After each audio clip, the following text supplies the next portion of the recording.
walaupun aku generasi perbatasan millennial dan Gen Z, kadang-kadang aku juga sedikit khawatir dengan generasi di bawah aku. Tentu aku sangat mengakui mereka itu lebih kreatif dan juga lebih adaptif daripada generasi sebelumnya. They do come up with fantastic ideas dan mereka bisa dibilang brilliant. Itu aku nggak akan deny. Cuman aku juga nggak bisa pungkiri bahwa etos kerja mereka, I'm sorry, aku semua 90% karyawan aku di kantor Gen Z semua ya. Tapi etos kerjanya itu mengkhawatirkan.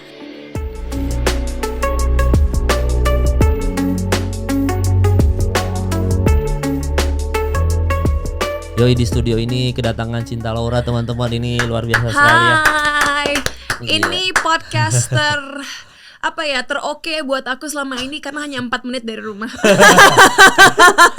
Karena deket banget ternyata, rumahnya dari studio ini deket banget teman-teman. Dan kayaknya nih podcast yang banyak tempelan-tempelan ya kayaknya. Oh, ini nggak dari sebelumnya udah ada? Nggak, jadi ditempel-tempelin gitu, Cinta. Oh, I see. Dekorasinya tuh tempel-tempelan. Tempel-tempelan biar kayak di kamar, kayak santai gitu. Terus tadi dia langsung nunjuk J. Cole ya, She knows. She knows. Jadi gimana PDD menurut Cinta Laura? Wah, aku tipe orang yang gak akan pernah memberikan kelonggaran terhadap seseorang yang melakukan kekerasan atau pelecehan dalam bentuk apapun. Jadi, you know, mau dia bilang dia innocent, like if the facts show that he's guilty, ya aku harap dia di penjara untuk selama-lamanya. Iya ya, 120 kan charge-nya dia 120. Terus kan kemarin jadi ada posan lucu ketika ini, cuman nih pas tayang udah lewat ya. Tapi pas gua tadi malam banget kan Leonardo DiCaprio lagi ulang tahun. Jadi dia ulang tahun ke 50 tahun. Dan itu komennya semuanya kayak sahabat lo ada di penjara. Karena kan dia ada di White Party kan. Iya, sering datang katanya kan. Sering datang gitu. Jadi makanya komen-komen langsung dia ada di udah nggak respect gitu sama Leonardo DiCaprio. Tapi tahu nggak sih apa yang menurut aku mengerikan? Apakah untuk mendapatkan kesuksesan dan ketenaran berarti kita harus menjerumuskan diri kita sendiri ke dalam sesuatu yang gelap, mau itu ilmu gelap, kekuatan yang gelap, energi yang gelap? Cause it looks like banyak orang yang bisa dibilang mendunia tuh ternyata involved dalam hal-hal yang enggak gitu. Yang kayak Illuminati lah gitu-gitu. Sebenarnya memang kalau gue nih, kalau misalnya Cinta nanya ke gue ya, kalau gue percaya itu ada bukan elit global bahasanya ya. Geng ini tuh ada, yang entah dia segitiga, entah dia apa segala macam. Gue percaya mereka itu ada karena sebenarnya tanda-tanda itu dilihatkan sama mereka sendiri. Iya, mereka gini. Dari zaman Madonna, Britney Spears, dulu ada konspirasinya tuh kan, Britney Spears ini ceritanya mau keluar dari lingkaran itu kan. Itu kan MK, apa ya namanya? Ada MK Ultra. Iya, benar. Jadi katanya artis-artis Hollywood yang sekarang besar sebenarnya dulu melalui program namanya MK Ultra, yang sebenarnya adalah program pemerintah Amerika kalau nggak salah, di mana memang mereka sudah di training untuk menjadi seseorang untuk mempengaruhi masyarakat dengan cara yang tertentu gitu. Tahu nggak, katanya di Indonesia pun sebenarnya orang-orang pengikut segitiga dan lain sebagainya ada loh katanya. I heard rumors bahwa di Indonesia pun ada orang-orang yang kayak gitu. Iya ya, dulu paling terkenal Madonna tuh yang paling terkenal karena Britney Spears ketika mau cabut dari lingkaran ini ceritanya dia tuh harus bikin perpisahan. Nah, itu gue lupa di MTV Award atau apa, intinya dia harus perform, dia harus ciuman sama Madonna di atas stage. Itu perpisahannya karena ketuanya pada saat itu belum Beyonce, belum Jay-Z, belum P. Diddy. Itu 2003-an kalau nggak salah ya. Madonna yang mimpin dulu katanya, ini kan cerita-cerita zaman sekolah ya. Jadi dia harus cipokan itu di atas stage, terus habis itu udah. Ingat gak setelah dia selesai cipokan itu hidupnya Britney Spears hancur banget. Ngebotakin rambut, udah kekerasan apa segala macam, stres. You know, aku termasuk salah satu golongan yang dulu pecinta Britney Spears. Karena aku masih kecil banget kan waktu Britney Spears tenar-tenarnya. I was like 5-6 years old. Jadi aku termasuk cewek-cewek yang kalau udah gede tuh pengen jadi Britney Spears. Dan sebagai penggemar Britney Spears, ngelihat dia sekarang yang setelah masuk conservatorship selama 13 tahun dan ternyata dikontrol hidupnya oleh ayahnya dan orang-orang yang hanya ingin uangnya, dan you know, akibat dia dikasih lithium terus-terusan akhirnya sekarang otaknya agak beda gitu. It just really breaks my heart karena terlepas dari semua hal-hal jelek yang dikatakan soal Britney Spears dulu, I really do believe bahwa dulu pada zamannya dia yang performer terbaik. Nggak ada yang bisa seperti Britney Spears dulu. Aku ngomongin performer ya, aku bukan ngomongin suara atau ini itu. As a performer, as an entertainer, she was the best. Dan dia menginspirasi banyak orang-orang seperti aku untuk ingin jadi seperti sekarang atau bahkan mencapai lebih dari sekarang gitu. Iya, dia tuh dari yang college girl gitu kan, awal-awal kan, terus sampai dia yang lagunya udah mulai seksi-seksi, udah mulai. Tapi kalau Cinta sendiri sebenarnya dia harus sama Justin Timberlake nggak? Kalau menurut Cinta ya? Aku kan udah baca bukunya, dan di bukunya itu dia bilang bahwa Justin Timberlake itu dulu sangat menjadi cowok yang sangat nggak benar. Waktu dia hamil disuruh gugurin, bahkan waktu keguguran dia melaluinya semua sendiri. Terus sehari setelah itu Justin Timberlake-nya langsung party-party, dan bahkan waktu mereka putus itu tidak dengan baik-baik. Sorry to say, I lost all respect for Justin Timberlake.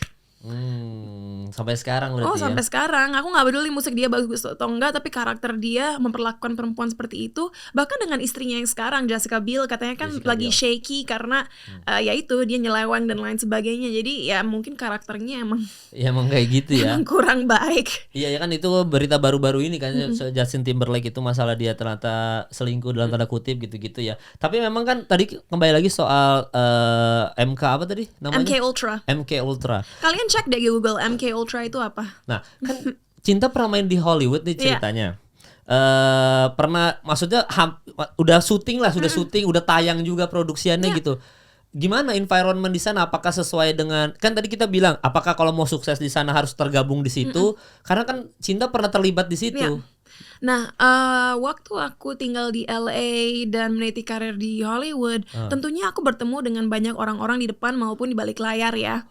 Dan aku pun sempat involved di beberapa produksi yang bisa dibilang indie. Tapi aku juga pernah ketemu orang-orang yang casting directornya Fantastic Beasts. Aku ketemu orang-orang yang bikin project-project besar kayak project Marvel dan lain sebagainya. Orang-orang itu aku bertemu. Cuman aku pribadi, thank God ya, nggak pernah mengalami hal-hal yang enggak, dalam arti nggak pernah disuruh melakukan hal-hal yang negatif atau dilecehkan atau di pressure untuk ya melakukan sesuatu yang aku nggak mau gitu. Tapi mungkin aja karena itu aku nggak masuk golongan A-nya, maybe ya, maybe. Yes. Maybe. Kadang-kadang sekarang setelah aku udah 5 tahun kembali ke Indonesia, aku kan balik tahun 2019. Lama-lama kalau aku pikir ya, maybe aku belum mencapai titik yang aku mau di industri sana, karena mungkin aku tidak terlibat orang-orang golongan gelap. It's very possible. Iya. Karena kan kalau kemarin kita sempat pas PDD ini viral kan, ada Agnes mau viral tuh soal dia ditawarin itu. I'm not surprised. Iya, kayaknya Cinta tuh belum ditaraf, yang untungnya belum ditaraf yang ditawarin hal seperti itu. Mungkin kalau ditawarin bisa tiba-tiba melejit Cinta. Bisa itu, atau bisa juga kadang-kadang kan aura seseorang kerasa kalau mereka itu bisa di-influence untuk terjerumus hal-hal yang buruk atau enggak. Yes. Agnes juga tipe orang yang kuat kan, makanya dia punya kekuatan untuk bilang no way, I'm not doing that. Sama, mungkin orang ngelihat aku juga tahu, nah ini cewek bukan yang bisa diajak macam-macam nih. Tapi I have an interesting story. I've never told the story before. Aku lagi clubbing sama salah satu teman-teman, dengan beberapa teman-teman aku. Ini tahun 2015-an. Di Hollywood ya? Di One Oak, LA. Namanya One Oak. Ada Abel The Weeknd. Aku lagi sama teman aku menuju ke dance floor nih. Biasalah, aku kan orangnya suka ngedance kan. Like I don't need alcohol, all I need is good music and I can dance all night. Tiba-tiba Abel The Weeknd ngelihat aku. Ini aku inget banget, jarak aku antara aku dan The Weeknd tuh mungkin gak nyampe 2 meter. Dia udah di table dia dan dia berdiri di kursinya, jadi agak tinggi, dan aku di dance floornya. Aku ngelihat ke kanan, ini inget banget. Terus he kind of looked at me and then told his bodyguardnya gede sebelah dia, tell her to come here, suruh dia ke table gue. Terus bodyguardnya tuh kayak gini-gini. Terus ya me being me, aku pura-pura, aku ngeliat bodyguardnya, and then I looked away. Terus aku terus maju sama temen aku. Jadi aku intinya nge-reject ajakan ke tablenya The Weeknd. Siapa tahu, maybe if I was willing to join his table, mungkin dia bakal ngerayu aku, mungkin dari situ dia akan ngasih drugs terus nge-pressure aku untuk ngapa-ngapain gitu. Tapi karena aku punya pendirian dan tahu aku memiliki value sebagai manusia, akhirnya aku udah ngerasain ini vibe-nya buruk nih. Kalau aku ngeiyain, dia akan nganggap aku cewek nggak bener. So I just looked at his bodyguard and then I was like, terus aku jalan, terus dance, and I forgot that The Weeknd was there. Sebenarnya itu opportunity yang luar biasa loh. Kalau aku bisa jadi temennya The Weeknd, wow. Tapi aku rasa kalau dia sama aku, dia nggak mau berteman aja kan. Bahaya banget itu. Iya. Tapi benar-benar itu, wah itu tuh pintu gerbang masuk ke kelompok mereka gitu loh. Entah apapun itu ya, apapun ya. Kalau kita lihat dari berita-berita PDD kan kayaknya serem banget ya. Society mereka gitu. Iya. Anjir, tapi Cinta maksudnya di sana ketika syuting itu di circle-nya Cinta aja semuanya aman-aman aja. Nggak ada yang ini tiba-tiba nih mengarah ke sana terus ada ajakan Cinta. Kita kesini yuk, kesini, tidak ada sama sekali ya. Enggak sih. Cuman aku ingat salah satu film Hollywood yang aku shoot di Indonesia, itu film Hollywood pertama aku, namanya The Philosophers, atau diganti nama After the Dark. Itu aku ingat banget tuh waktu kita syuting, castnya tuh saling flirting sama satu sama lain lah, dan saling dating satu sama lain, dan aku nggak pernah terjerumus, tapi aku hanya yang wow, is this really what filming an American movie is like? Everybody's just hooking up with each other gitu. Tapi aku nggak terlibat. Ya itu dari suatu hal yang nggak pernah berubah tentang aku adalah aku konsisten. Like I'm just me, you know. Like don't mess with me. And aku rasa people ngerasain vibe itu dari aku. Tapi kalau bedanya syuting di Indonesia, nih kita ngomongin soal environment kerja di Indonesia ya. Dan ini kayaknya bisa jadi masukan juga untuk orang-orang yang pekerja seni, apalagi pekerja film di Indonesia gitu. Apa bedanya yang paling signifikan Cinta kerja di Hollywood sama di Indonesia? Jadi aku kan udah di dunia entertainment Indonesia dari aku kecil ya, 2007. Iya benar. It's been almost 18 years. Dan aku melihat perkembangan yang luar biasa di industri perfilman kita. Dalam arti kalau kalian nanya proses syutingnya beda gak sih? Enggak, cara kita nge-shoot, cara kita nge-set, cara kita latihan, cara kita action dan cut itu gak ada bedanya.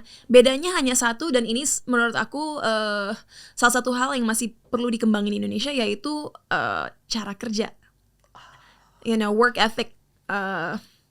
Dalam arti kalau di Hollywood, mau itu produksi indie pun, jam kerja buat semua orang, kru maupun pemain sama. Dalam arti kalau udah melebihi 10 atau 12 jam tergantung budget, semua dapat overtime. Bukan hanya cast ya, kru pun dapat uang overtime. Kedua, misalnya kita break syuting jam 8 malam. Itu berarti semua orang nggak boleh di-calling lagi sampai jam 8 pagi. Karena harus ada istirahat 12 jam sebelum memulai hari baru. Itu kan jadi enak banget ya, kita jadi ada waktu buat tidur, ada waktu buat olahraga, kita masih punya kehidupan walaupun kita di set tetap capek gitu.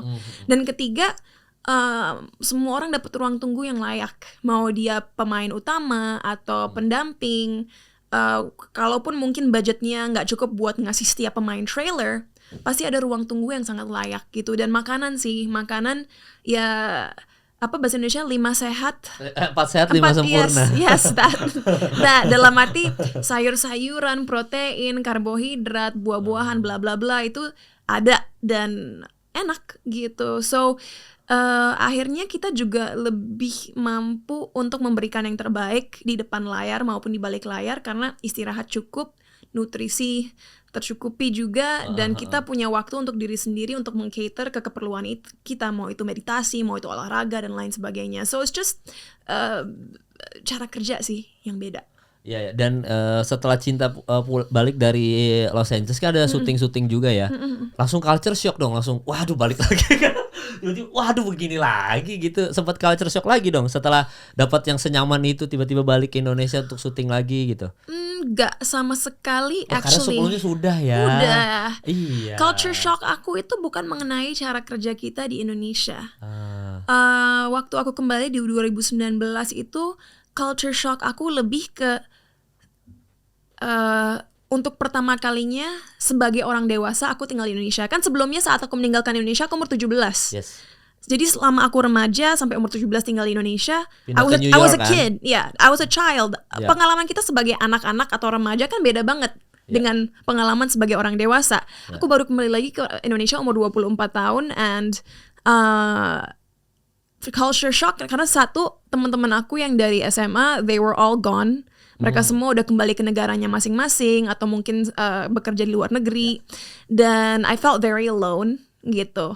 Dan aku baru pertama kalinya saat kembali belajar menavigasi hidup dan social life di Indonesia itu pertama kali gitu. Jadi aku nggak tahu bagaimana bergaul, bagaimana berkomunikasi dengan orang-orang, dan saking otak aku dan behavior aku udah agak terlalu ke Amerikaan. Aku ya sempat harus nge-adjust diri aku lah, dalam arti gini. Aku sangat bersyukur aku didorong oleh semesta, oleh Tuhan kembali ke Indonesia tahun 2019 itu. Pertama, mindset aku jadi jauh lebih dewasa, di mana aku sadar bahwa oke, memang sekolah di luar negeri banyak hal positifnya. Tapi itu tidak membuat kita menjadi lebih pintar atau lebih baik daripada orang-orang yang tidak memiliki kesempatan sama. Selain itu, knowledge yang kita dapatkan di luar negeri tidak seharusnya membuat kita berpikir, oh yang kita tahu itu yang benar, yang kalian tahu itu salah.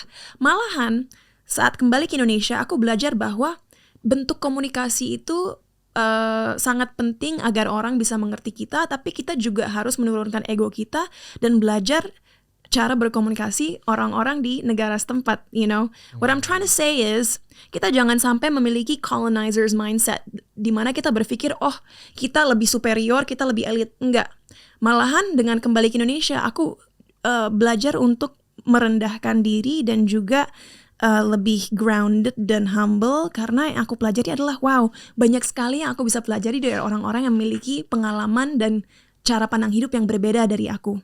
Bagaimana kita bisa bekerja sama, bertukar pikiran, bertukar wawasan, agar kita bisa menghasilkan sesuatu yang lebih baik bagi masyarakat secara luas. How can we combine what I know and what you know to make this country a better place? So I'm so grateful that I came back in 2019. Itu pertama. Kedua, saat aku di Amerika, selain untuk bersekolah dan berkarir, aku melihat kelebihan dan kekurangan negara-negara yang dianggap maju. Jadi misalnya cara mereka menangani kasus kekerasan. Kalau di situ kan korban pasti langsung mendapatkan support dari segi psikologis, dari segi emosional, dari segi hukum, dan itu tuh otomatis. The victim's always right until proven wrong gitu. Nah, saat kembali ke Indonesia 2019 itu kan juga waktu kasusnya Baik Nuril lagi besar-besarnya tuh. Orang yang melaporkan pelecehan yang terjadi kepada dia yang malah dipenjarakan gitu. That really opened my eyes and I'm like, wow, kalau orang-orang seperti aku yang memiliki kesempatan untuk keluar negeri terus memilih untuk tinggal di luar negeri, egois banget. At the end of the day, aku percaya bahwa manusia, kita ditaruh di dunia ini agar bisa memudahkan hidup orang lain dan membahagiakan orang lain gitu. Nggak hanya untuk berproses dan berprogres untuk diri kita sendiri, tapi juga menggunakan kelebihan dan privilege yang kita punya untuk memudahkan hidup orang lain. So that's when I realized, I know why the universe, God, sent me abroad. Memang untuk meningkatkan wawasan aku dan pengalaman aku, tapi untuk meng-equip aku juga untuk siap kembali ke Indonesia, memiliki keberanian untuk bersuara soal isu-isu yang aku pedulikan, dan juga bergabung dengan orang-orang yang udah berjuang untuk hal-hal yang aku ceritakan tadi, untuk bisa benar-benar membuat mudah-mudahan perubahan yang nyata ya gitu. Ini mahasiswa yang di luar negeri nggak mau pulang itu tuh, wah ini tersinggung banget. To be honest, tahu nggak? Aku termasuk salah satu mahasiswi dulu yang ngerasa, oh it's better abroad, I can be myself, orang-orang nggak ngejudge aku. Tapi belum lama ini aku baru membaca buku yang namanya When Things Don't Go Your Way, yang ditulis oleh seorang biksu atau monk. Monk itu biksu bahasa Indonesia kan? Monk. Ya, biksu yang botak kan? Dari Korea, namanya Haemin Sumin. Dan dalam buku itu dia bercerita bahwa saat kita ngejudge orang lain atau ngejudge sebuah situasi dan memiliki perasaan-perasaan negatif terhadap hal tersebut, itu berarti hal tersebut membuat sesuatu dalam diri kita merasa tidak nyaman. Seakan kita bercermin karena kita pun memiliki kekurangan-kekurangan itu. So, don't get me wrong, I'm not perfect, I'm still human, aku masih memiliki kekurangan di mana kadang-kadang aku ngejudge dan memiliki perasaan negatif terhadap seseorang atau sesuatu, tapi I'm slowly learning bahwa saat kita mengutarakan sesuatu yang buruk tentang orang lain atau sebuah situasi, itu karena kita dipaksa untuk bercermin dan melihat kekurangan yang kita rasa kita miliki dalam diri kita. Dan aku rasa banyak orang-orang yang memiliki privilege untuk keluar negeri, mau mereka blasteran kayak aku atau orang Indonesia asli. Sometimes mereka ngerasa, I don't want to be in my country because I feel like it's not good enough. That means I'm not good enough. Ya nggak sih? Iya ya. Jadi, And itu yang membuat orang kadang-kadang karena mereka tidak memiliki kesadaran ini, merasa I'm just gonna stay abroad because it's where I belong. Enggak, you're staying abroad because you're running away from reality. You know what I mean? Iya juga ya, karena kadang-kadang itu kita nyari, karena kita merasa kekurangan kita tahu kekurangan kita apa, kita nyari safe zone di kekurangan orang lain. Iya. Ya, jadi kayak ternyata lu nggak perfect juga kayak gue ya gitu. Dan itu bener juga, maksudnya jadinya kayak ngerasa nggak gue mau tinggal di negara ini karena ini enggak, dia cuma lari dari realita. Lu harusnya balik ke Indonesia, lu benerin Indonesia. Wah, iya juga ya. Tapi of course kalau ada yang nonton ini dan ngerasa, wah saya memang pengen tinggal di luar negeri, ya that's your choice dan I respect that. Dan emang kalau itu yang terbaik buat kamu, do it. Cuman aku tahu bahwa banyak sekali anak-anak muda Indonesia yang awalnya nggak mau kembali itu karena ego mereka yang terlalu tinggi. Dan orang dengan ego yang tinggi adalah seorang dengan self-esteem yang rendah. Keren banget. Ya benar. Jadi memang ini sih gue yakin yang dengerin kata-kata cinta tadi itu viral kemarin soal LPDP ya kalau nggak salah, beasiswa luar negeri itu. Kan banyak banget orang kita diberangkatin di sana tapi nggak mau pulang. Sementara ya ada salah satu orang penting yang ngomong, ya nggak apa-apa kalau dia nggak pulang karena di Indonesia belum tentu dapat kerjaan. Karena itu kan aneh banget. I know, dan itu brain drain. That's literally the definition of brain drain, di mana kita orang-orang yang memiliki kemampuan yang bisa membantu negara kita dikirim ke negara lain untuk benefit negara lain, kan itu gila banget. Iya, dan salah satu orang penting, gue nggak mau sebut, tapi salah satu orang penting itu udah bilang nggak apa-apa kalau mereka nggak mau pulang. Toh di Indonesia susah nyari kerjaan. Ya lu kerja yang bener dong, maksudnya buka lapangan pekerjaan untuk rakyat kita gitu. Can I say one more thing? Sesuatu yang bikin aku sedih tentang beasiswa ini. Iya. Kadang-kadang tidak diberikan kepada orang yang tepat. Dalam arti tidak diberikan kepada orang-orang yang benar-benar membutuhkan. How do I know this? Aku punya kenalan, I'm not gonna say who. Dia itu anak orang kaya banget. Kaya banget, nggak perlu beasiswa. Orang tuanya tinggal cering bayar university fees-nya. Tapi orang ini dapat beasiswa dari negara.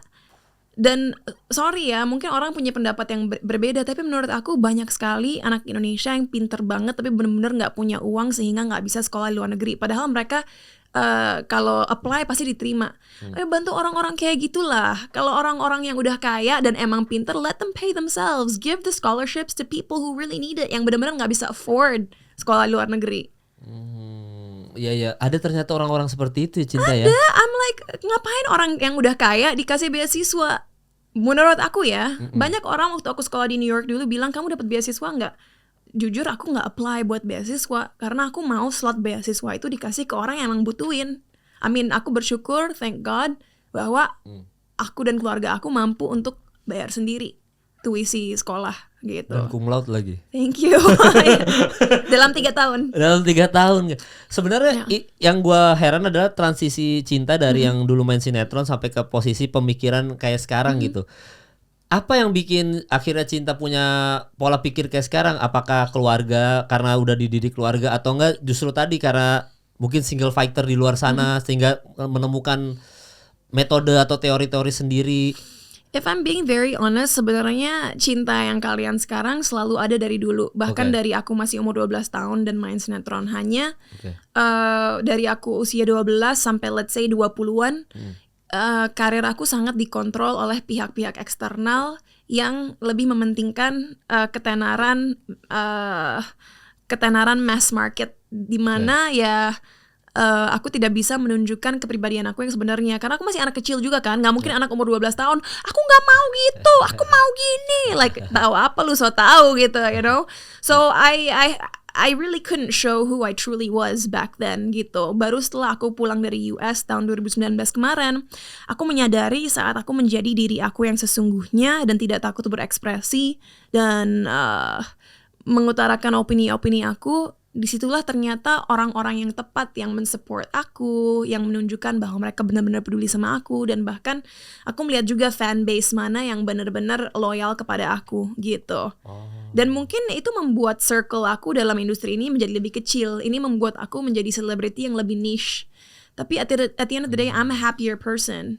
Because I can finally be myself and show the world who I truly am gitu. Triggernya yang bikin pertama kali marah sama mungkin sama Indonesia kayak enggak nih gue harus pelecehan seksual kayaknya ya. Apa isu pelecehan seksual Indonesia? Trigger aku yang bikin aku marah sama Indonesia dulu waktu aku lulus high school dan pindah ke Amerika. Itu kan sama kayak mahasiswa-mahasiswi lain. Oke, satu emang aku dapat masuk ke sekolah yang luar biasa bagus. Tapi kedua melarikan diri dari Indonesia yang aku ngerasa dulu mencaci maki dan menghakimi aku gitu. Baru setelah aku belajar untuk memaafkan, aku memiliki kapasitas untuk kembali ke Indonesia, dan baru dari situ aku melihat untuk apa aku ada di dunia ini dan kenapa Tuhan memberikan aku intelek dan kemampuan yang aku miliki. Oh, jadi itu yang bikin akhirnya kayaknya gue harus balik deh. So when I was a kid, dari umur 12 sampai let's say 20, 21, 22, I was very selfish. It's like kenapa dunia meng-attack aku, kenapa orang-orang gini kepada aku. Tapi when I was able to overcome that dan menyadari bahwa kebencian dan kekecewaan yang aku rasa dalam hati aku itu malahan memprevent aku dari kapasitas untuk berpikir secara kreatif dan benar-benar melakukan pekerjaan aku dengan baik. Dari situ aku terbuka matanya dan menyadari bahwa semua pengalaman pahit aku itu membuat aku lebih kuat, lebih resilient, lebih lebih berani, dan like what you see now gitu. Cinta sekarang 100% warga negara Indonesia berarti? Atau punya 2 paspor masih bisa? I don't know why people always ask me this question. Memang papa aku orang asing ya, tapi I'm an Indonesian citizen gitu. Kalau gue ngasih pertanyaan, bangga nggak jadi orang Indonesia? Jawabnya apa, Cinta? Absolutely. Kalau ditanya 10 tahun yang lalu sama seperti mungkin anak-anak international school lainnya, agak 50-50. But if you ask me now, 100%. Karena aku ingin membuktikan kepada dunia kemampuan kita sebagai orang Indonesia luar biasa. Orang-orang yang memiliki intelek tinggi juga luar biasa banyak. Potensi kita sekarang maupun di masa depan juga sangat teramat besar. Dan salah satu misi aku ke depannya adalah membuktikan kepada dunia, don't mess with Indonesia because we're gonna be on top. Dan punya kepercayaan diri itu ya, maksudnya Cinta tuh bisa kayak enggak kok, Indonesia ini bisa lebih baik daripada yang sekarang di kemudian hari gitu. Memang banyak fakta-fakta mengerikan di luar sana ya, kayak katanya average IQ kita 78. Dan ya kalau kita lihat sekitar kita memang banyak banget masalah yang kadang-kadang ya kita pasti berpikir ini bisa nggak nih dicari solusinya, bisa nggak nih berubah. Tapi we have to be a pessimistic optimist, dalam arti dengan segala masalah yang ada, kita tahu kerjaan kita banyak, tapi kita juga harus yakin bahwa pekerjaannya akan terselesaikan. Karena kalau kita pun yang dianggap punya privilege nggak yakin, apalagi orang-orang yang kurang beruntung gitu. So we just need to keep fighting gitu. And sampah tadi nanya. Sampah tuh gila. Ya, kemarin aku sempat ngobrol sama Andovi, sama Bintang Emon, Kania Cita, Abigail Muria. Bentar lagi kan pilkada ya. I'm not about to get into politics because that's not my expertise. Cuman ya salah satu yang crucial banget ya waste management system. Kita nggak ada sistem pemilahan dan proses sampah yang benar. Waste management system, tiba-tiba bahasa Indonesianya lupa. You guys know what I'm talking about. Waste management system kita itu almost nggak ada. Dan itu gila loh. Gitu gila sih. Karena berdampak banget terhadap lingkungan kita. Udara kita tercemar, tanah kita tercemar, air kita tercemar. Itu kan semua kebutuhan hidup, udara yang bersih, air minum yang bersih, tanah yang subur untuk bisa to grow food. You know what I mean? Dan gak hanya itu, orang gak sadar bahwa kerusakan lingkungan yang kita alami sekarang, mau itu akibat sampah atau faktor-faktor lain, itu akan menyebabkan kesenjangan ekonomi yang lebih besar lagi antara rakyat miskin dan rakyat mampu gitu. Gara-gara pemilahan sampah yang kurang benar atau waste management system yang sangat buruk aja, sekarang Indonesia udah kehilangan 130 triliun rupiah. Yang bayangin 130 triliun rupiah itu bisa dipakai untuk apa? Right? Jadi aku selalu bilang masalah lingkungan itu bukan hanya soal, bukan ilmiah ya, tapi juga masalah kemanusiaan. Karena yang terdampak adalah orang-orang dan makhluk hidup yang ada di dunia ini. Dan itu dampaknya udah kelihatan sekarang ya, gak usah nunggu 10, 15, 20 tahun. Ya, such a grim world. Tapi kalau kita hanya mikirin masalahnya, kita gak akan bergerak. So think about finding solutions and keep moving forward. Iya, bahkan polusi kita aja sekarang sempat nomor satu di dunia kan. Buat aku itu gila sih, karena aku udah pernah ke Delhi, India. I've been there. Dan waktu itu aja aku udah berpikir, wow, kok bisa udara, sky, langit, kok bisa langit sekotor ini. Itu padahal 2007. 2007 aku field trip sekolah. Aku berpikir, how can the air be this dirty? Untuk Indonesia bisa jadi nomor 1. Itu berarti kayak gimana ya? Pada waktu itu aja aku ngelihatnya di India udah yang ini lebih gila lagi kita di Indonesia. Iya. Dan memang ini tuh gue tadi Cinta juga bilang akhirnya punya kepercayaan diri untuk ini bisa kok jadi lebih baik gitu. Kapan momen itu kira-kira kalau menurut prediksi Cinta tuh, apakah ketika yang tua-tua ini tergantikan oleh kita yang muda-muda sehingga pemikiran kolot itu berhenti di situ, atau kapan Cinta? Kalau menurut prediksi Cinta gitu. Aku pernah podcast sama Samara Amani. Oke. Dan it's funny that you say this karena aku ngomongnya lebih kasar lagi. Aku pernah bilang, aku nanya ke dia, kan dia kan ahli politik kan. Aku bilang, Samara, apakah kita harus menunggu generasi di atas kita untuk tidak ada lagi agar hal-hal berubah ke arah yang lebih baik?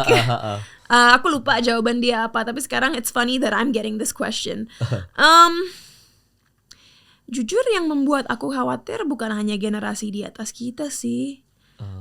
Jujur walaupun aku generasi perbatasan millennial dan Gen Z, kadang-kadang aku juga sedikit khawatir dengan generasi di bawah aku.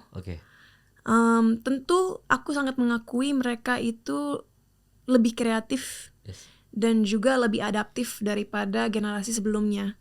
They do come up with fantastic ideas dan mereka bisa dibilang brilliant. Itu aku gak akan deny. Cuman aku juga gak bisa pungkiri bahwa etos kerja mereka, I'm sorry, aku semua 90% karyawan aku di kantor Gen Z semua ya. Tapi etos kerjanya itu mengkhawatirkan. Sangat mengkhawatirkan. Yang mereka kadang-kadang anggap too much atau over, aku kadang-kadang ngelihat, what do you mean? Like ini environment kerja udah sehat banget, udah kekeluargaan banget. So I just worry mental generasi di bawah aku nggak sekuat kita. Maksudnya millennials dan ke atas ya. Jadi aku selalu bilang gini, aku harap whatever happens, generasi muda bisa sadar bahwa pengalaman itu nggak bisa dibeli. Jadi keunggulan generasi di atas mereka adalah pengalaman-pengalaman yang dimiliki orang-orang yang udah lebih senior. Dan itu penting. At the same time, kita juga harus mengembrace kreativitas yang dimiliki oleh generasi muda. Bagaimana kita bisa memadukan dua hal itu, experience and this adaptive and new knowledge gitu. Iya, Gen Z itu we have to communicate. Bisa dibilang ini sih apa? Mereka tadi Cinta udah sounding juga soal mereka lebih kreatif. Bener. Gue setiap kerja sama Gen Z kayak bisa ternyata ini diginin, ternyata bisa ya ternyata diginin. Mereka pikirannya wah, gue nggak kepikiran sampai situ sih jujur. Tapi ada dong yang kayak kerja, bentar ya bang, mood lagi nggak enak. Lah, Udah mati gue maksudnya kayak gitu, berdamai dengan hal-hal yang kayak gitu. Mereka tuh bisa kerja based on mood loh. Itu kan kita nggak pernah gitu Cinta. Maksudnya bukan kita menyudutkan lu so milenial apalah gap gini. Enggak, tapi kita memang nggak pernah kerja pakai mood. No, you just have to do it. Iya, itu dia. Karena hidup itu emang tough. Hidup itu sulit luar biasa. Dan of course mungkin yang nonton ini sekarang mikir Cinta apa maksud lo sih? setaf apa enak hidupnya. Tapi yang kalian harus sadari adalah semua orang juga memiliki batasan sendiri. Mau orang kaya, orang miskin, orang whatever, apa yang kita anggap sulit itu berbeda di mata masing-masing. Jadi kita nggak pernah boleh menyepelekan hal-hal yang lagi dirasakan seseorang, karena siapa tahu buat mereka itu big deal banget. Tapi kita juga harus sadar bahwa satu-satunya orang yang bisa mengendalikan hidup kita adalah diri kita sendiri. Jadi kalau kita terpuruk dan kita membiarkan perasaan terpuruk itu terus mengkonsumsi kita akhirnya nggak bisa gerak, kita nggak bisa maju. Dan jangan menyalahkan orang lain kecuali diri kalian sendiri saat kalian merasa ada di bawah dan tidak bisa bergerak. It's your fault. Karena gue percaya semua orang itu, mau Cinta Laura, mau orang yang mungkin tidak selevel Cinta Laura gitu dalam segi ekonomi atau apapun itu, privilege, mereka tuh punya kesulitan masing-masing. Kita tuh punya kesulitan masing-masing. Kayak misalkan kelihatan ini enak ya orang kaya gini-gini, wah hidupnya senang, rumah tangga bagus. Enggak, ujung-ujungnya berita apa? Selingkuh. Ya kan? Tiba-tiba kok mereka selingkuh sih? Kok mereka cerai, berbagai segala macam sih? Semua orang tuh mau lu kelihatan dia mewah hidupnya, selalu ada aja kayak kok tiba-tiba dia ikut ini, kok dia tiba-tiba cerai, kok tiba-tiba ini selingkuh.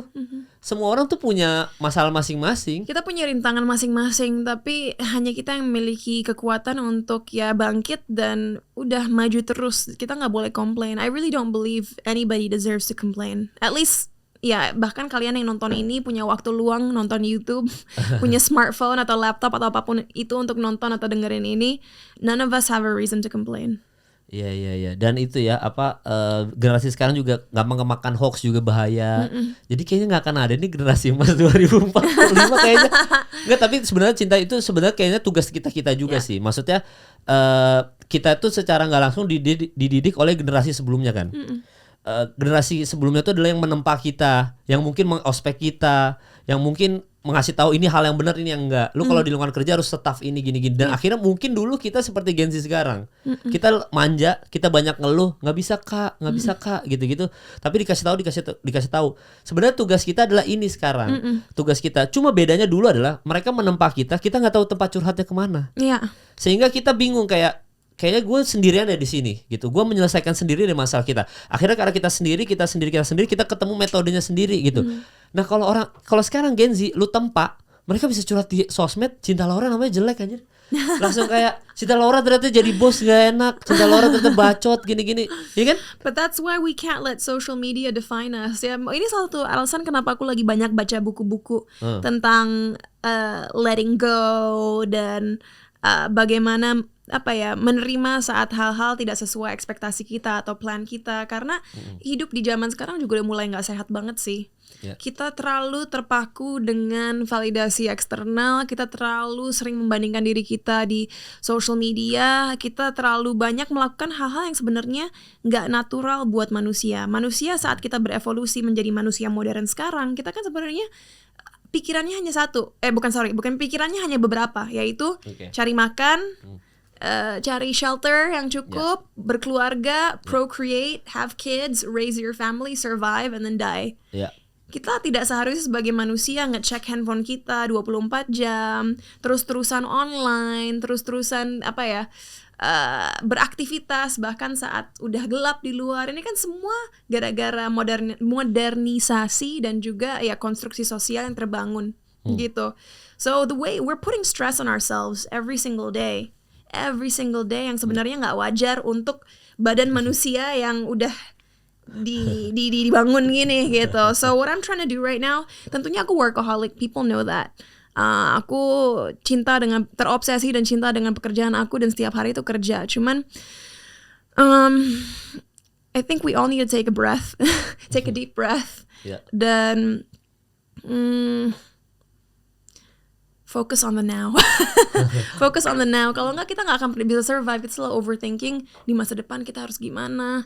Apakah kita akan memenuhi ekspektasi kita dan lain sebagainya. Tentu membuat plan itu penting ya. Tapi saat kita menekuni plan tersebut, just enjoy the process and enjoy the moment dan maknai segala hal yang kita lakukan dan kerjakan. Satu plan Cinta Laura, maksudnya Cinta Laura kan pasti punya plan-plan yang banyak kan, yang besar kan. Ada nggak yang pernah gagal tapi nggak pernah di-share sama orang? Tiba-tiba dulu pernah nge-plan soal ini ternyata nggak works loh plannya. Entah itu bisnis, entah itu apa, pernah. I failed so many times. Sekarang kan pekerjaan aku banyak ya. Aku bukan hanya seorang aktris atau seorang musisi, tapi aku juga seorang entrepreneur dengan berbagai bisnis-bisnis yang aku tekuni. Aku kan orangnya idealis banget ya. Dan sekarang dengan 7 lini bisnis yang aku punya, 8 lini bisnis yang aku punya, ada beberapa yang akhir tahun saat raker nanti mungkin aku akan tutup karena ternyata nggak menghasilkan seperti apa yang aku mau. Dan ya tentu semua orang mau ego mereka tinggi atau rendah pasti memiliki ego sedikit kan. So of course that's disappointing. Kok bisa ini padahal value, misi dan visinya di balik perusahaan tersebut bagus banget, kok bisa nggak work. Tapi that's life, you know, you learn from your failures. Dan itu yang membuat kita nanti lebih pintar dalam berstrategi dan membangun bisnis selanjutnya. Dan ya startup kan juga mayoritas semua pasti akan fail. Mayoritas startup kan fail.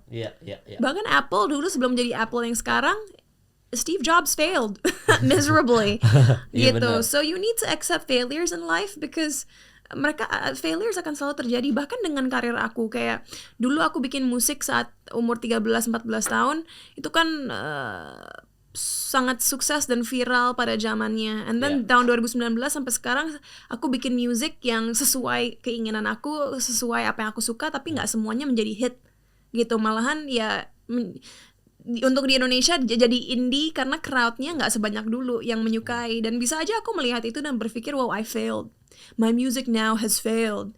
Tapi semua kan tergantung mindset. Aku ngelihatnya walaupun mungkin viewsnya lebih dikit atau streamsnya lebih dikit, I didn't fail, I made myself happy. Dan gak hanya itu, orang yang mengerti music memberikan aku feedback yang sangat positif. Kayak misalnya Markisa menang Anugerah Musik Indonesia, AMI. Dan orang yang tahu bahwa semua video klip aku dari 2019 sampai sekarang selalu budgetnya tinggi, kualitasnya bagus, dan bahkan selalu ditanya, ini syuting luar negeri nggak sih? Ada beberapa yang iya, tapi ada yang di syuting di Indonesia pun orang-orang selalu berpikir ini adalah produksi internasional. So I'm escalating my quality of work. So ada pros and cons-nya lah gitu. Karena memang banyak banget yang pasti bilang, Cinta Laura ini secara hidup enak, makanya bisa memikirkan hal yang lain kayak sampah misalkan, bisa memikirkan ini. Kalau saya, Kak, boro-boro mikirkan yang lain, Kak, makan aja susah, Kak. Pasti kan banyak banget komen seperti itu kan. Kadang-kadang itu kayak kita bisa ngomentarin soal politics, atau kita bisa komentarin soal sampah, atau enggak kita bisa ngomongin soal polusi udara. Karena kadang-kadang kita tuh hidupnya udah lebih enak daripada orang yang lain gitu, Cinta. Jadi kita bisa otak kita ini bisa dipakai. Oke, soal makan kita bisa mikir deh. Soal tinggal bayar kontrakan atau enggak bayar sewa rumah, KPR, kita masih bisa mikir deh. Sehingga ada satu sisi otak lain, kita bisa mikir hal yang lebih besar lah untuk Indonesia gitu. Sementara orang-orang lain kan nggak ada momen itu. Otak mereka udah makan, anaknya nangis. Aku selalu bilang kenapa kerusakan iklim adalah satu isu yang mungkin di Indonesia belum terlalu dipedulikan masyarakat. Karena kita negara berkembang di mana kalau seseorang masih memikirkan gimana mereka makan besok, atau mereka akan punya rumah besok atau enggak, gimana mereka mau mikirin lingkungan, you know, hidup aja susah. Tapi makanya ada benarnya mereka ngomong kayak gitu. Tapi kita sebagai orang-orang yang punya waktu luang untuk bisa membicarakan ini, kita nggak boleh berhenti. Karena at the end of the day, orang-orang ini juga harus sadar akan masalah-masalah yang ada.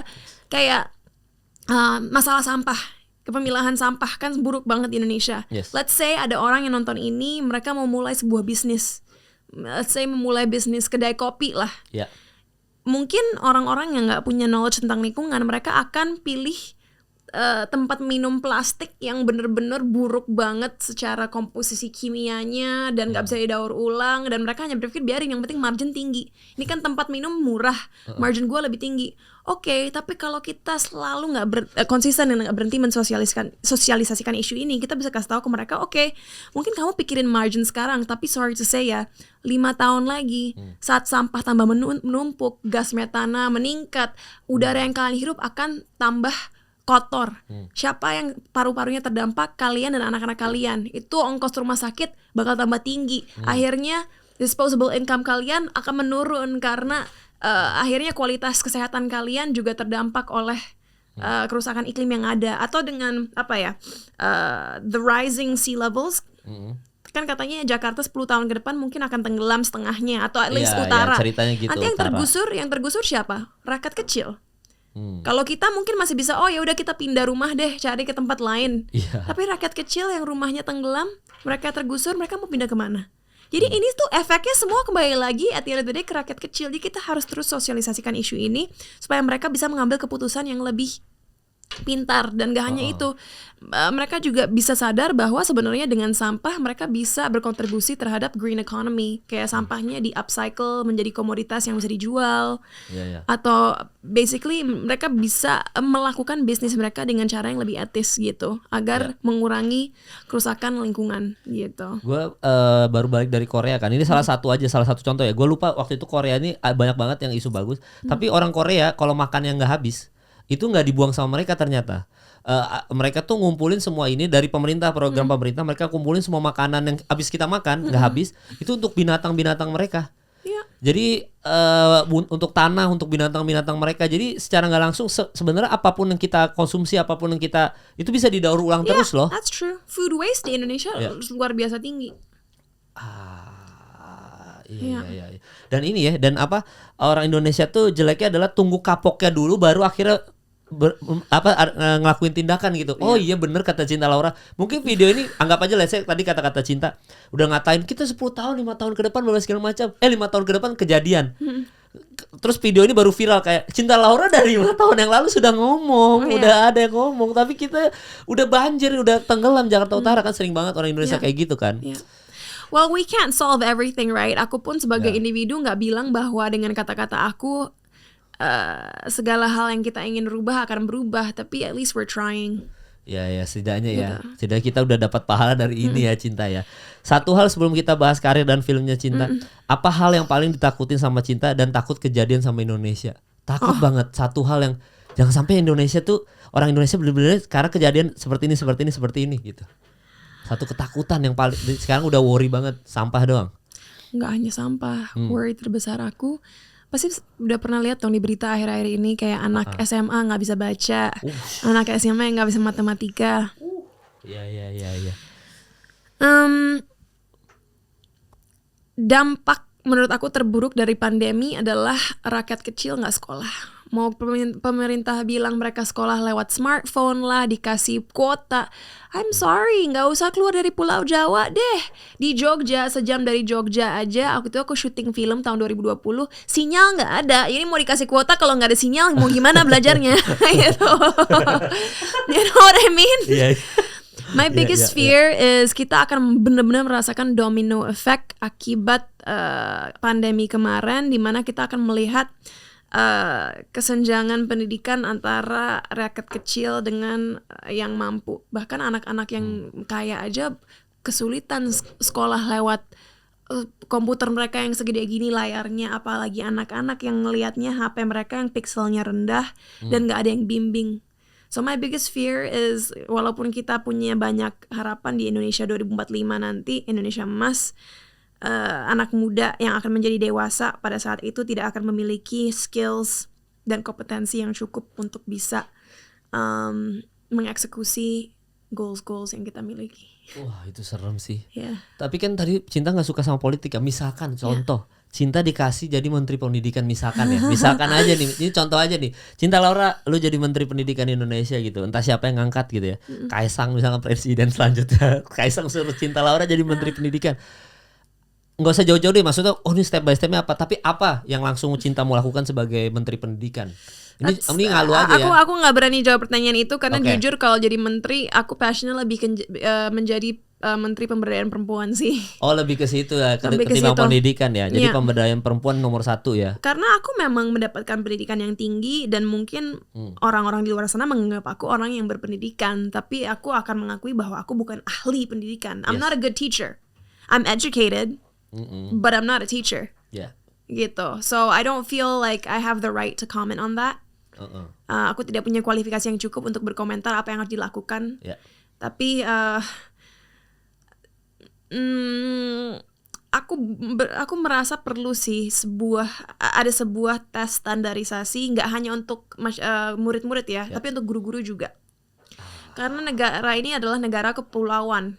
Yes. Dan I'm sure karena aku melihat sendiri bahwa fondasi pendidikan di Indonesia itu sangat-sangat teramat tidak merata. Jadi suatu tes standarisasi untuk murid-murid dan juga guru-guru diperlukan untuk semua kepulauan di Indonesia supaya bisa lebih mendekati standar pendidikan yang kita ingin berikan kepada masyarakat. Dan kenapa aku nggak bilang hanya murid-murid tapi guru-guru juga? Karena guru-guru pun aku rasa tidak difasilitasi dengan tools atau weapons yang cukup untuk bisa mengajar secara efektif gitu. So the problem is two-sided. Kita nggak boleh hanya nyalain anak-anaknya, oh kurang belajarnya, tapi ya guru-guru juga perlu di-equip dengan fasilitas yang cukup so they can do a better job gitu. Dan guru-guru itu orang tua kedua loh. Bahkan guru itu yang paling banyak ketemu anak kita daripada orang tua sendiri. Dan mereka harus dibayar lebih sih. Itu. Kompensasi mereka harus ditingkatkan luar biasa. Aku masih baca kadang-kadang di berita kasus-kasus yang guru dibayarnya telat selama 6 bulan, 1 tahun nggak dibayar, atau bahkan dibayar 50.000. How is this possible? Gila ya, segila. Tapi dan itu realitanya Cinta, realitanya, dan mereka nggak ada standarisasinya. Bisa aja guru sukarela kerja aja udah. Mereka ngasih, bayangin anak-anak di luar sana tuh banyak yang kayak guru, lu bisa jadi guru nggak? Ngerti matematika kan? Ngajarin ini deh. Bisa gitu Cinta. And as I said, gak semua orang yang bisa matematika bisa ngajar, gak semua orang yang berpendidikan bisa ngajar. You know? Cinta udah bilang educated, tapi I'm educated, but I'm not a teacher. I can't teach. Kita semua bisa matematika, tapi kan kita bisa jadi, belum tentu bisa jadi guru. Itu udah whole different thing aja, udah beda banget. Gila ya, tapi emang Cinta tuh yang gue salut soal pemikirannya itu. Tapi gue justru kaget Cinta tuh masih ngambil acting, maksudnya masih ngambil. Gue kan ngeliatin, maksudnya keren ngomongin sampah gini-gini, tapi ada tiba-tiba yang kayak ada series yang dendam itu aja berantem action gitu, berantem gitu kan. Tiba-tiba Cinta udah latihan action aja, tiba-tiba ngedance karena Cinta emang suka ngedance.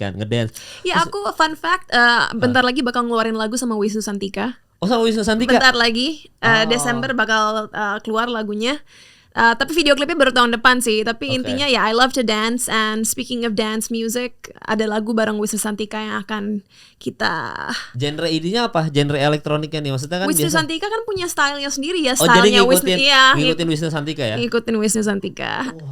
Jadi siap-siap akhir tahun kita dance untuk tahun baru sama Natal. Jadi ada 2 tuh, Natal lagunya Wisnu Santika featuring sama Cinta Laura, dan film Cinta Laura. Yes. Di 25 Desember. Karena gue amazed-nya tuh masalah Cinta tuh bisa nge-manage semuanya gitu. Maksudnya gue ngelihat masih kadang-kadang promo lipstick, promo make up, tapi kadang-kadang jadi model lagi nanti. Terus abis itu syuting masih diambil. Aku kalau jadi model nggak pernah ya. Aku menjadi biasanya brand ambassador. Tapi model ini nggak mau ya, nggak ngambil ya? I've never been a model and I don't consider myself a model. Jadi ya mungkin karena hasil karya aku sebagai aktris, sebagai penyanyi dilirik oleh brand-brand yang akhirnya mengangkat aku jadi brand ambassador mereka. Gitu. Tapi kalau jalan catwalk mah nggak mau. Tapi kalau bukan model nggak mau, kan aku kan brand spokespersonnya salah satu brand kecantikan. Iya. Jadi jalan di catwalk di Paris kayak gitu, itu memang bagian dari SOW kita sebagai brand ambassador brand tersebut, dan aku seneng. Tapi tetap aja aku tidak menganggap itu modeling, karena kita semua yang diajak untuk satu panggung itu benar-benar perempuan dengan warna kulit berbeda, tipe tubuh yang berbeda, kecantikan yang berbeda. Itu lebih untuk menunjukkan masyarakat we're embracing diverse beauty loh. Jadi aku suka message-nya. Jadi bukan hanya sekedar catwalk ya. Kecantikan, tapi untuk menunjukkan hey, as women kita semua berbeda, tapi kita semua cantik, kita semua indah, dan kita semua berharga gitu. Oh iya, jadi bukan modeling, tapi itu justru karena brand ambassador semua diajak aja udah untuk oh iya. Tapi memang itu bisa nge-manage itu semua gitu, Cinta itu. Dan tetap ada bisnis juga.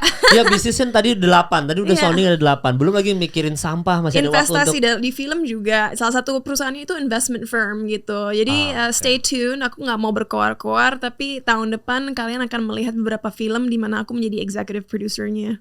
Wah, kan udah gila tuh. Wah, siap-siap untuk calon suaminya Cinta ya. Itu yang lebih sulit lagi, nyarinya sulit banget. Tapi Cinta maksudnya kenapa masih mau kayak ini Panggonan Winggit nih? Karena ngambil Panggonan Winggit kan. Kenapa masih mau kayak syuting film? Maksudnya sebenarnya Cinta udah kapasitas, udah produser kalau menurut gue. Yang tadi kan udah akhirnya udah ada tujuan ke situ. Baru gue soalnya mau nanya kenapa nggak jadi produser aja? Ternyata udah dibilang sama Cinta tahun depan udah mau jadi eksekutif produser.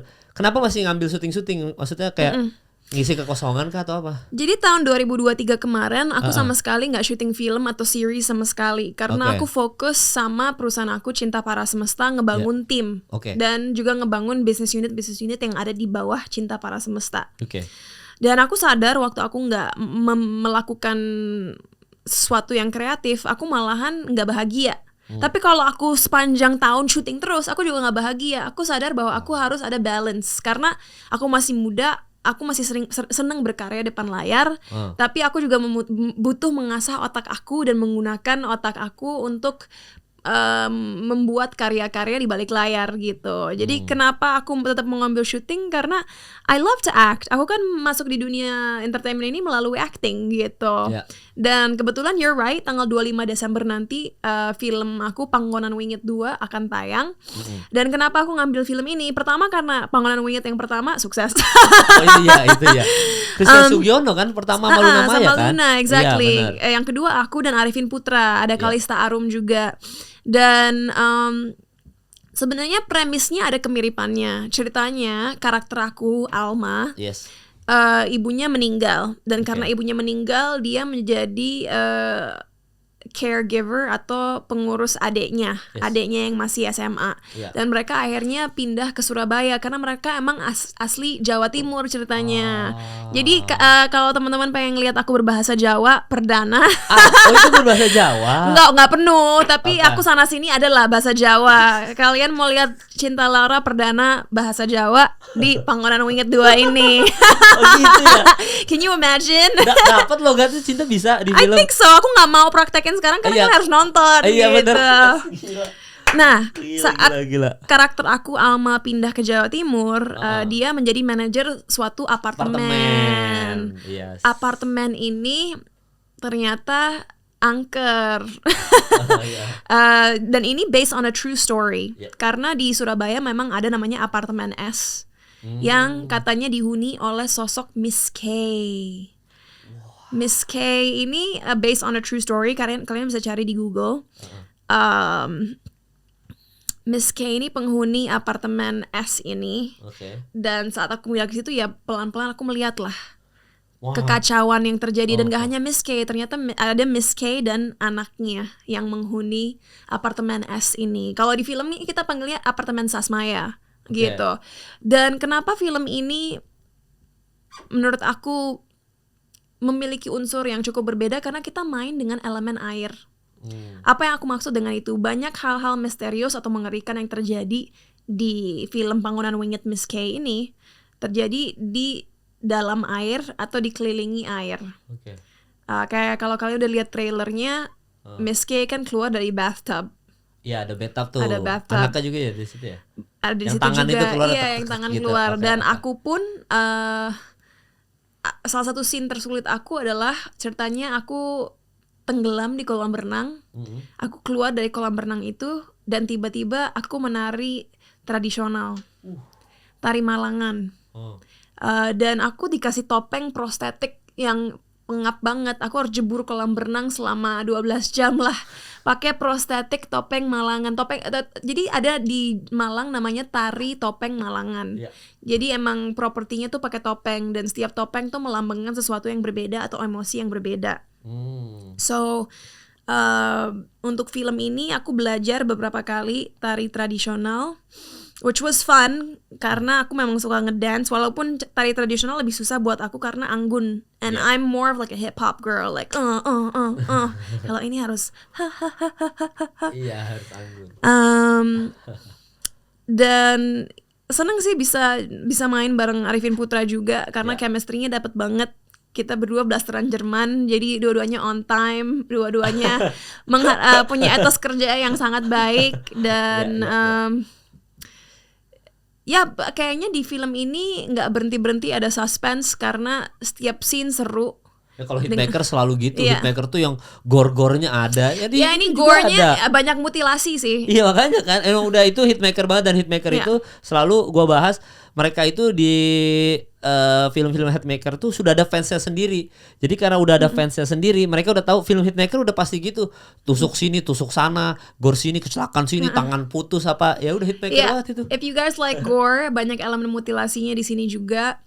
Dan scene favorit aku adalah aku panggilnya scene tusuk sate, karena aku sama Arifin dimasukin ke mobil dan untuk kebutuhan syuting mobilnya dijungkir-jungkirin gitu kan. Nah, itu bener-bener tahu kan kalau sate kan diputer kayak gini. Mobilnya sama tim produksinya diputer-puter. Jadi aku sama Arifin tuh kayak muter-muter dalam mobil, ceritanya jatuh ke jurang gitu. Jadi diputer-puter gitu. Yeah, that was really fun. Karena aku emang suka dari dulu kalau misalnya kedufan, hal-hal yang ekstrim, jadi diputer-puter dalam mobil seperti itu buat aku senang. Tapi kalau cinta, percaya nggak sama yang makhluk gaib gitu-gitu?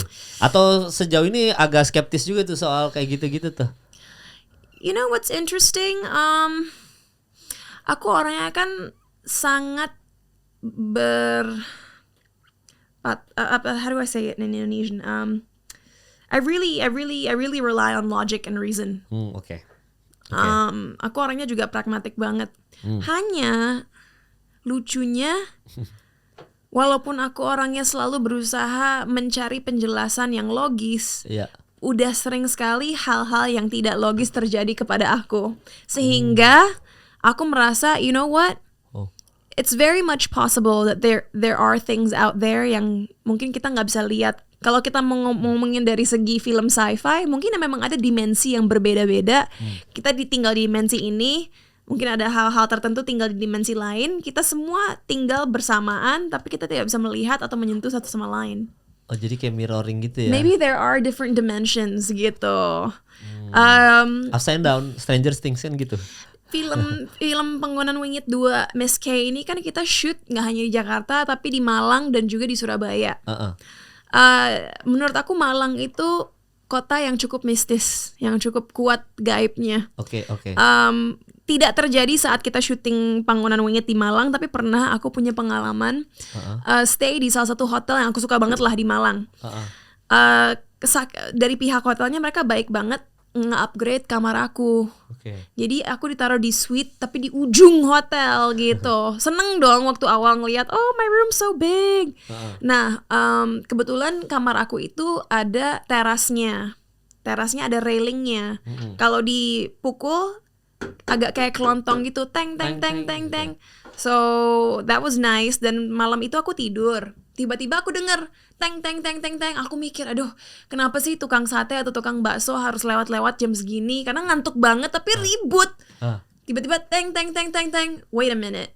Ini teng-tengnya tuh bukan dari jalanan, dari railing. Terus aku ignore aja dong. Aku pikir oh mungkin pohon kali. Teng gitu kena railing. Ketiga kali teng. Tiba teng-tengnya tuh di ujung kasur. Bayangin ini kasur aku, di ujung sini teng-tengnya. I'm like, oh shit, this is not normal. Akhirnya aku buka mata dan ngerasa sangat-sangat nggak nyaman. Akhirnya aku telepon road manager aku, Mas, boleh nggak ke kamar aku sebentar? Aku cerita ke dia apa yang terjadi. Dia bilang, oh jangan khawatir, gue lagi nonton bola. Akhirnya karena ada sofa di kamar aku, karena besar kan suite, dia duduk di sofa nonton bola, aku tidur lagi. Udah tidur nyenyak tuh, udah enak banget. Akhirnya I can sleep. Tiba-tiba road manager aku mungkin gak nyampe 15 menit bangunin aku, cinta harus bangun. Kenapa? Udah kesel tuh kayak anak kecil kan dibangunin. Tadi saya lihat kloset kamu, tempat baju kamu buka dan tutup sendiri. Dan ini tuh bukan kloset yang swaying gampang maju mundur ya. Enggak, ini keras, butuh pakai tenaga kalau mau dibuka. Tapi buka tutup. Masa sih? Iya kita pindah yuk ke kamar Mamdi itu manajer aku, Mbak Debbie. Tapi kita panggilnya Mamdi. Kita pindah ke kamar Mamdi.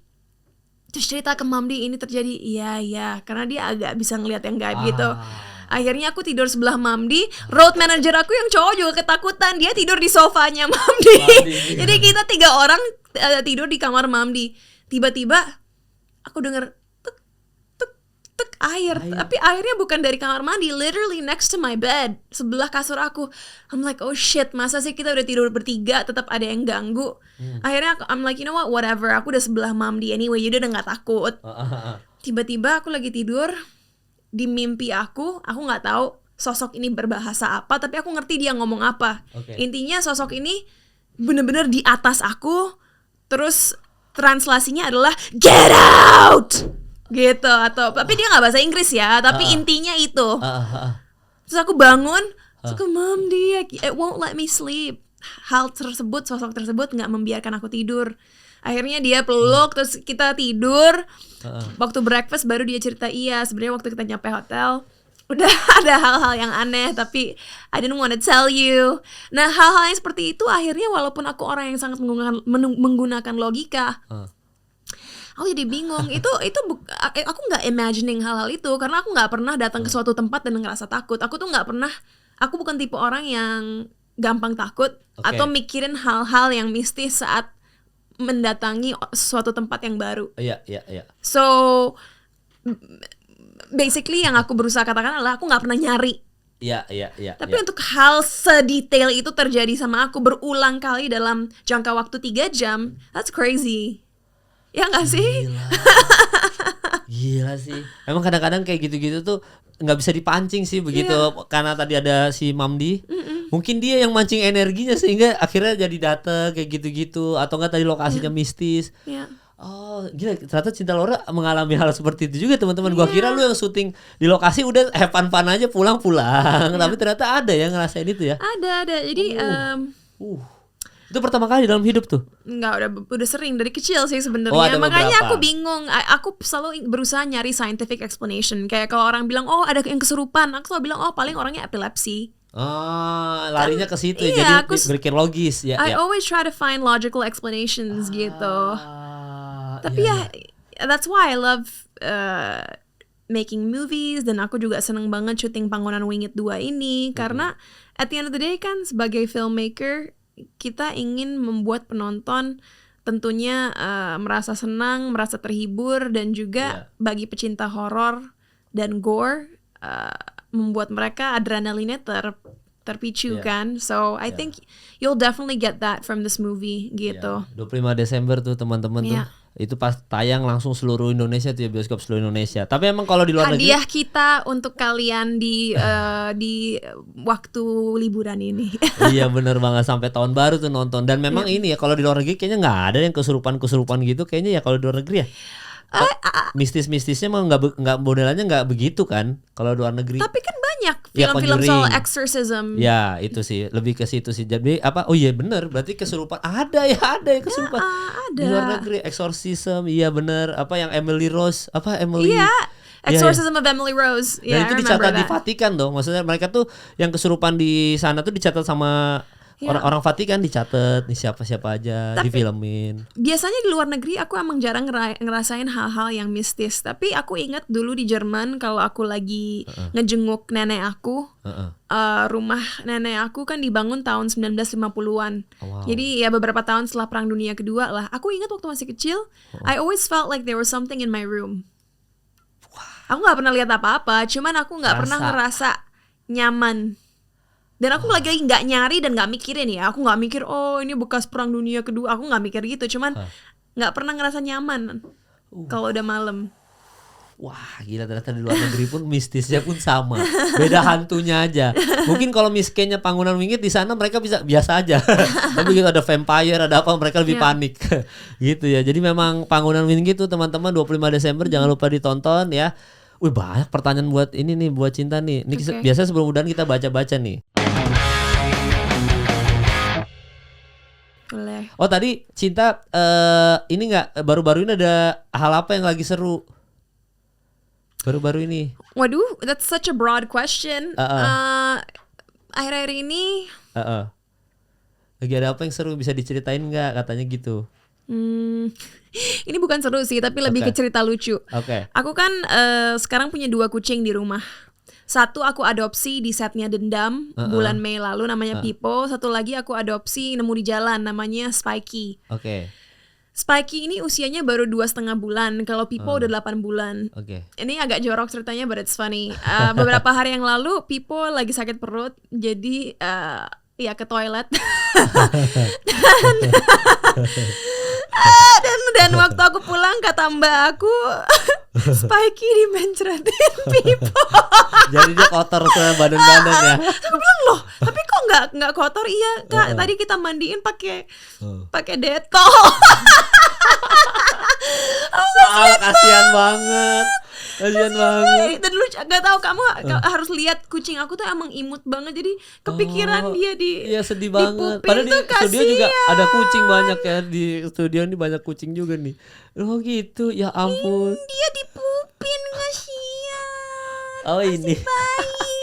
Oh ini kucing kampung gitu ya? Nggak tahu deh, kalau kata dokter ini dia campuran. Kalau Spikey campuran, yang kampung yang lebih tua, Pipo. Piponya. Oh, itu lucu sih, I know. Dimandiin pakai sabun. Ini kecil segini terus kena pupinya Pipo.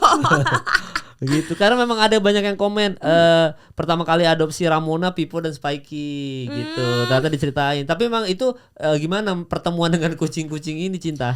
Kalau Ramona itu dia cucunya Eka Gustiwana. Jadi Eka Gustiwana punya kucing namanya Bibi. Bibi punya anaknya Ramona. Itu aku ambil dari Eka. Kalau Pipo aku adopsi di setnya Dendam. Itu. By the way, fun fact, Dendam itu series action aku yang udah tayang sekarang ya, di Netflix sama Vision Plus. Itu aku series action pertama aku, di mana aku latihan 12 hari untuk belajar 20 koreo lebih. Itu bahkan pengorbanannya juga sempat kupingnya hampir robek karena ya cedera sedikit saat latihan, dan itu nggak pakai stand double sama sekali. Aku melakukan semua standnya sendiri. Di situ aku berperan sebagai polisi, jadi beda banget sama karakter Alma yang bisa dibilang cewek biasa yang sebenarnya udah punya pacar selama 3 tahunannya lebih, yaitu Arifin Putra. Tapi karena dia terlalu mementingkan orang lain melebihi dirinya, dia lebih mementingkan bagaimana menjaga adiknya supaya hidupnya nggak susah, sehingga dia nggak memikirkan dirinya sendiri yang sebenarnya layak dicintai juga. Gitu. Dan di situ terbayarkan dengan ketemu Pipo. Iya. Iya kan, di setnya Dendam kan. Iya. Gitu. Kalau Spikey apa? Spikey itu hampir ketabrak mobil di Pondok Labu. Terus ada OB aku yang ambil bawa ke kantor. Aku ketemu Spikey di kantor, aku bawa pulang. Oh gitu ceritanya. Itu ceritanya udah terjawab tuh teman-teman ya. Tadi yang nanya nih Pipo. Dia bener-bener Pipo_Ramona namanya. Emang akunnya kucingnya Cinta Laura. Gak tahu siapa yang bikin, timnya Cinta Laura ada tim aku yang bikin. Oh itu ceritanya tuh ya. Nah terus habis itu nih, apa kabar sepatu hijau kesayangan yang udah jadi serbuk kemarin? Oh my god, tahu nggak sih, saking sayang aku sama sepatu itu, aku masih pakai tadi pagi. Aku hampir pakai itu ke sini, tapi serbuknya tuh ngotorin mobil dan ngotorin lantai di rumah. Akhirnya malu-maluin deh, jangan sampai ketemu Kamal pakai sepatu ini. Aku mau bawa ke tukang sol karena aku nggak rela untuk buang sepatu itu. Oh gitu, sayang itu ya. Sama itu sepatu ya. Sampai dibikinin video sendiri kan? Iya. Yang kayak dulu ngedance pakai sepatu itu. Semua orang yang kenal aku secara langsung udah sering banget lihat sepatu itu. Aduh gila, itu ya udah terjawab ya kabarnya sepatu itu tadi masih mau dipakai cuma ternyata mengotori gitu ya. Kak Cinta, ini coba sih pertanyaannya, kalau makan nasi Padang pakai sendok apa pakai tangan? Aku nggak suka nasi Padang. Nggak suka nasi Padang? Cinta Laura please. Aduh gila, itu makanan terenak di Indonesia, Cinta Laura. Makanan terenak di Indonesia adalah masakan Sunda dan masakan Bali buat aku. Jadi aku sukanya nasi merah pakai sambal tomat, tempe goreng biasa nggak pakai tepung, gurame goreng, ayam panggang, kangkung, what else do I like? Atau masakan Bali itu sate lilit dengan plecing, sambal matah. So aku suka masakan Indonesia yang nggak pakai santan. Oh, itu alasannya nggak Padang. Padang santan juga. Iya sih, tapi emang itu yang bikin enak. I love Balinese and Sundanese food. Itu the top. Itu top ya. Top Jadi buat kalau aku. ditanya tidak terjawab tuh ya, karena tidak suka nasi Padang. Nggak pernah nyoba rendang pun tidak pernah nyoba. Aku nggak makan daging merah. Oh, jadi vegan? No, aku makan ayam dan ikan, tapi daging merah enggak. Oh, ada alasan ini sendiri nggak? Karena daging merah yang kita beli di supermarket zaman sekarang penuh hormon dan lain sebagainya, dan aku nggak mau mengkonsumsi itu. I mean, ayam juga ada masalahnya dan ikan juga ada mercury-nya, tapi aku tetap lebih memilih ikan dan ayam daripada daging merah. Dari kecil tuh daging merah udah nggak pernah atau berhenti di tengah jalan like gitu? 5 years ago. Oh, alasannya itu ya karena udah mulai oke. Andovi vegan, nggak coba vegan? No, I don't believe in veganism. Aku nggak percaya manusia berevolusi untuk menjadi vegan. Serius nggak? Jadi kenapa kayak gitu? Kan kita emang berevolusi untuk menjadi omnivore, right? Ya, makan segala ya. Aku ngerasa ya lebih sehat just have a balanced diet lah. Sayur yang banyak tentu, lean protein, fibrous carbs, dan that's it. Just enjoy life. Andovi, tolong dengar. Udah sempat bilang ke Andovi nggak? Aku sih kalau orang mau vegan ya hak mereka ya. Tapi aku nggak percaya bahwa the vegan diet is good for me. Oke. Itu dari Cinta Laura tuh ya. Ini pertanyaannya keren-keren banget nih. Oh, yeah? Cinta, pertanyaan aku simpel tapi panjang banget dia. Seberapa besar pengaruh fans buat kamu tuh satu kan? Dan kenapa kamu memilih untuk menjadi aktivis lingkungan, pendidikan, anak-anak dan kaum perempuan? Apa yang memotivasi Cinta Laura untuk melakukan semuanya? Karena kita tahu semuanya karena yang kita tahu nggak semuanya peduli loh, apalagi pemerintah kita tidak 50% peduli akan itu. Terima kasih. Wow, my fans mean everything to me. Aku punya komunitas yang namanya Killers Community. Ada Instagramnya juga kalau teman-teman mau join. Killers Community. Okay. Karena nama aku kan Cinta Laura Kiel, jadi fanbase aku Killers Community. Dan komunitas kita tuh melakukan banyak hal bersama-sama. Kayak kemarin kita baru aja ngelakuin blood drive, donasi darah. Kita kadang-kadang main badminton bareng, mungut sampah bareng. Pokoknya sosial, hal-hal yang fun, hal-hal yang unik kita lakuin bareng-bareng. Tapi kenapa aku bikin Killers Community ini? Karena aku percaya karena aku nggak akan kayak sekarang tanpa doa mereka. Jadi bahkan kalau aku ada waktu, aku suka bikin event makan bareng gitu. Jadi aku benar-benar berinteraksi secara langsung dengan killers yang ada gitu. Untuk soal aktivisme. Aku dari kecil udah diajarin empati sama mama aku, di mana dia selalu mengajarkan aku untuk menempatkan diri aku di posisi orang lain yang kurang beruntung.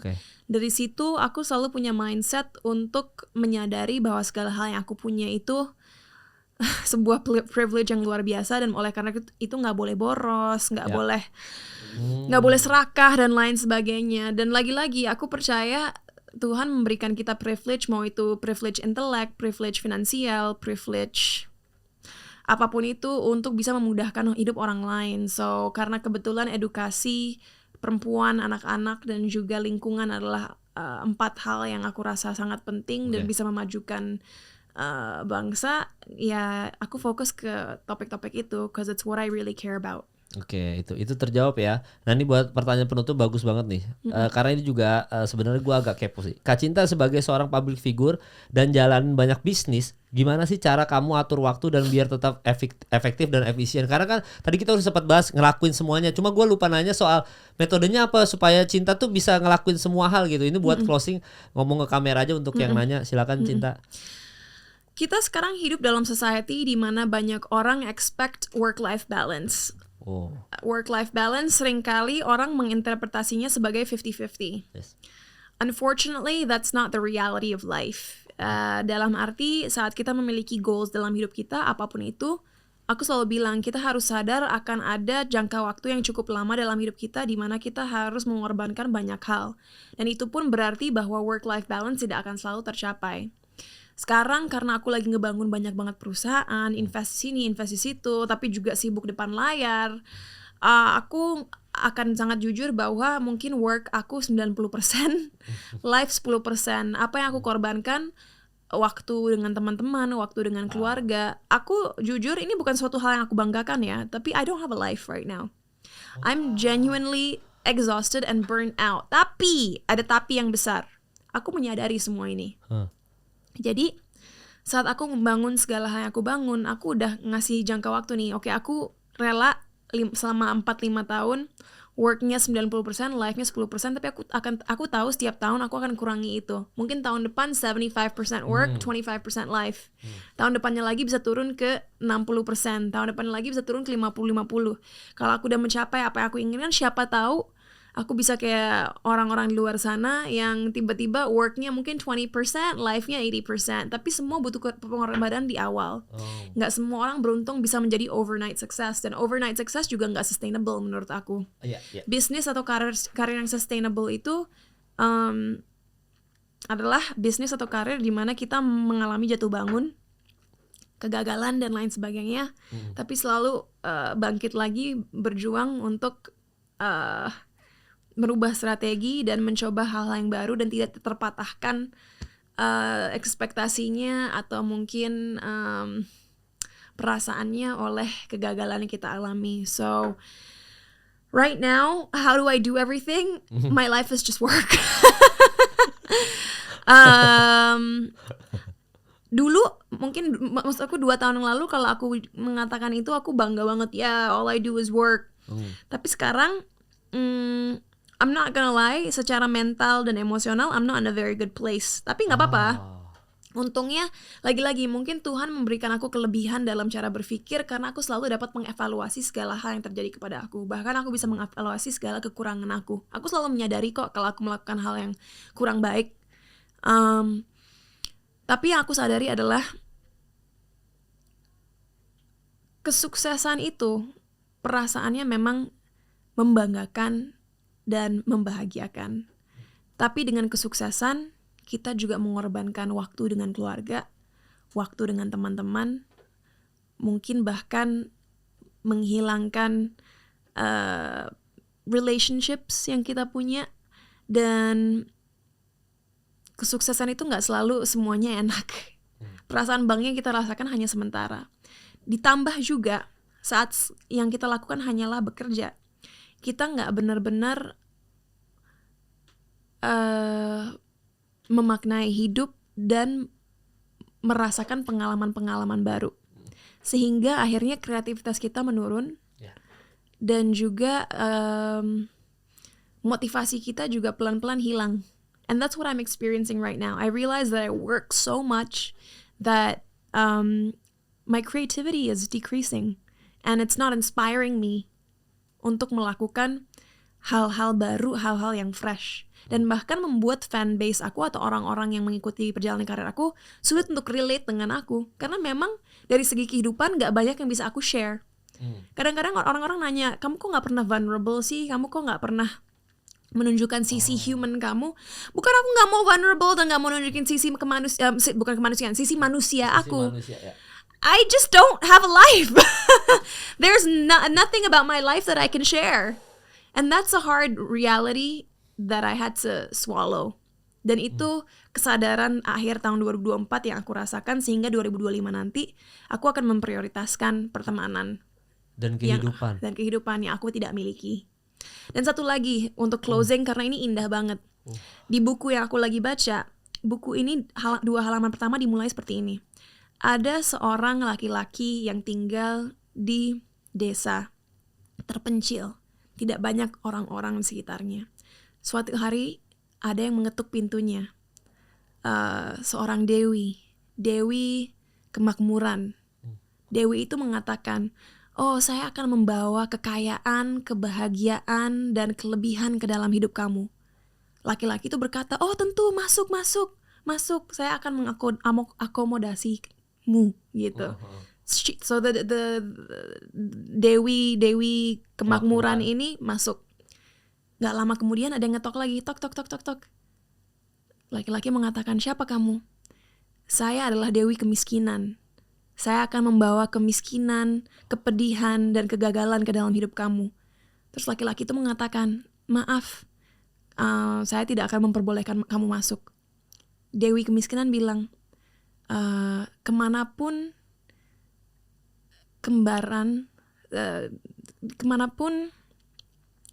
kembaran saya ada, saya akan mengikuti. Wherever my twin goes, I shall follow.